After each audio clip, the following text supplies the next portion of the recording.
નમસ્કાર. ચાલો આજે વાત કરીએ સરકારી યોજનાઓની. ઘણીવાર એના નામ અને આંકડાઓ એટલા બધા હોય છે ને કે આપણને બધું જટિલ લાગવા માંડે. પણ આજે આપણે એની પાછળની સાચી વાત સમજવાના છીએ. એ જોશું કે આ યોજનાઓ સામાન્ય માણસના જીવનને ખરેખર કઈ રીતે સ્પર્શે છે. તો સવાલ એ છે કે આ બધી યોજનાઓનો મતલબ શું? આપણે ખાલી એના નામ નથી જાણવા, આપણે એ સમજવું છે કે આખરે એનો હેતુ શું છે, કોના માટે છે આ યોજનાઓ, અને સૌથી મોટી વાત, શું એનાથી ખરેખર કોઈ ફેર પડે છે?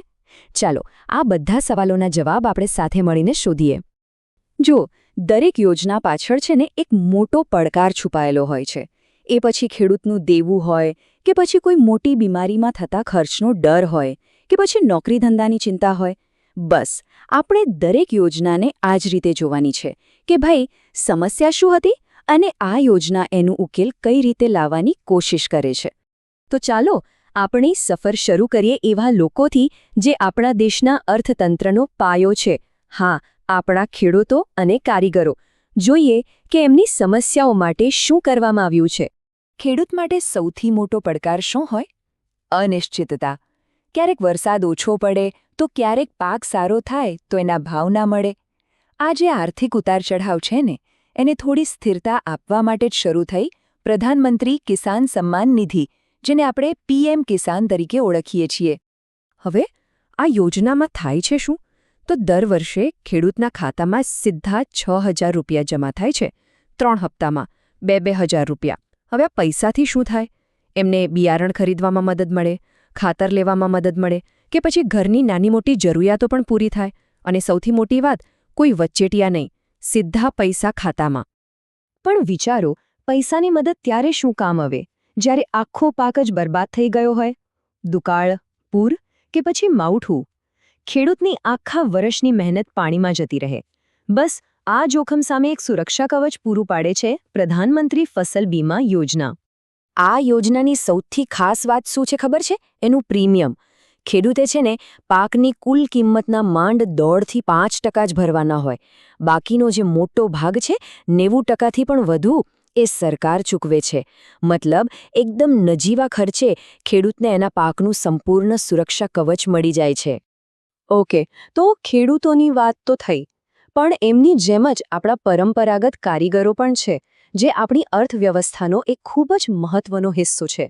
એમની કળા, એમના કૌશલ્યને પ્રોત્સાહન આપવા માટે હમણાં જ એક નવી પહેલ શરૂ થઈ છે. એ છે પીએમ વિશ્વકર્મા યોજના. આ યોજના કોના માટે છે? સુથાર, લુહાર, કુંભાર, દરજી, આવા 18 અલગ અલગ વ્યવસાયો માટે. પણ આનો હેતુ ખાલી પૈસા આપવાનો નથી.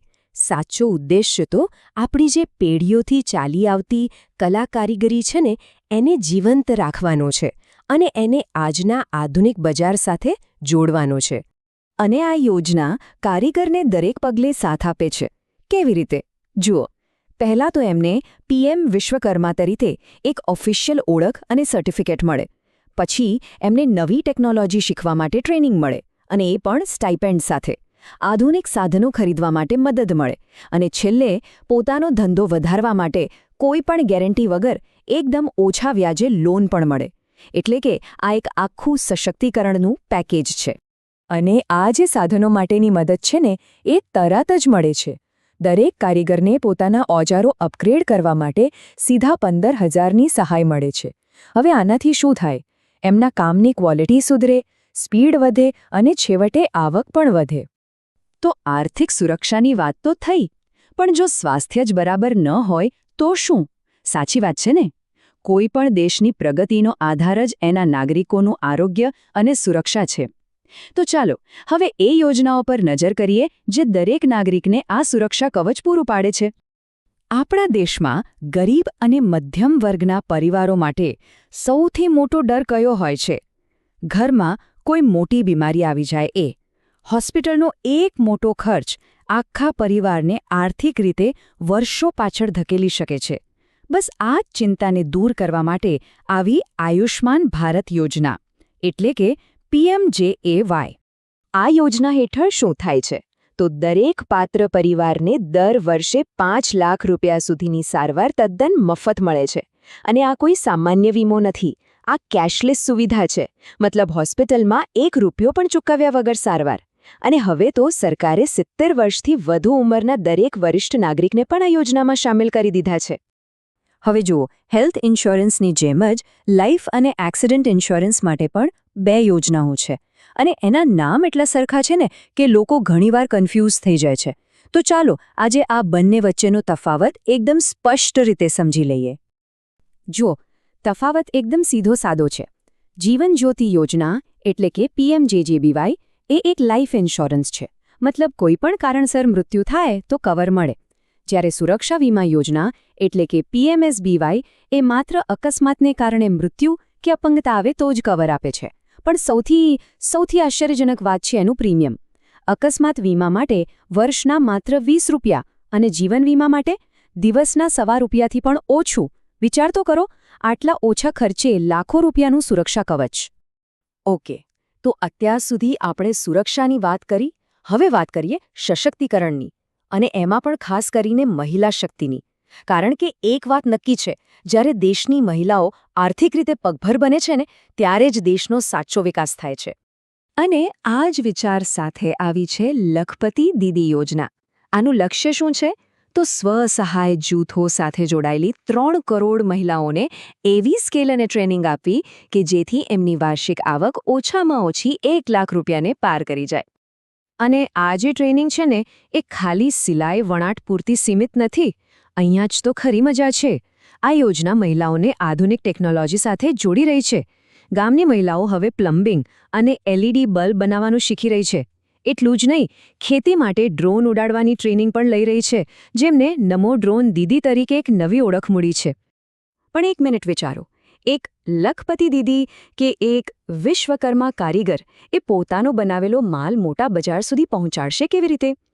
વ્યક્તિગત સફળતા ત્યારે જ રાષ્ટ્રીય વિકાસ બને છે જ્યારે દેશમાં મજબૂત રસ્તા, રેલવે અને પોર્ટ્સ હોય. બસ આ જ કડીને જોડે છે PM ગતિશક્તિ યોજના. હવે PM ગતિશક્તિ એટલે કોઈ એક નવો રોડ કે રેલવે લાઇન નથી. એનાથી ઘણો વધારે છે. આ એક ડિજિટલ માસ્ટર પ્લાન છે જે દેશના 7 મુખ્ય એન્જિન એટલે કે રોડ, રેલવે, એરપોર્ટ, પોર્ટ્સ, જળમાર્ગો, માસ ટ્રાન્સપોર્ટ અને લોજિસ્ટિક્સને એકસાથે જોડે છે. આનાથી ફાયદો શું? ફાયદો એ કે પ્રોજેક્ટ્સ ઝડપથી બને, પ્લાનિંગ સારું થાય અને સામાન એક જગ્યાએથી બીજી જગ્યાએ બહુ જ સરળતાથી પહોંચી શકે. તો આપણે ખેડૂતથી લઈને કારીગર સુધી, મહિલાઓથી લઈને દેશના મોટા ઇન્ફ્રાસ્ટ્રક્ચર સુધીની વાત કરી. પણ આ બધી યોજનાઓનો એકસાથે શું અર્થ થાય છે? આ બધા પાછળનો હેતુ શું છે? જો, કાગળ પર તો આ બધી યોજનાઓ ખૂબ જ મજબૂત લાગે છે. પણ અંતે એક મોટો સવાલ ઊભો થાય છે. શું કોઈપણ યોજનાની સફળતા ફક્ત એના નિયમો અને બજેટ પર આધાર રાખે છે?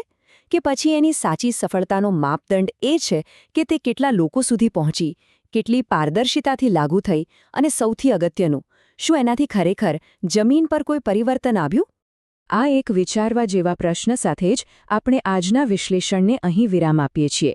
આ બધી યોજનાઓ ચોક્કસપણે એક મજબૂત ભારત તરફનું પગલું છે, પણ તેની સફળતાની સાચી કસોટી તો આવનારો સમય જ કરશે. આ વિશ્લેષણ ડૉક્ટર સંજય પરમાર, જામનગર દ્વારા તૈયાર કરવામાં આવ્યું છે. જોડાવા બદલ આપનો આભાર.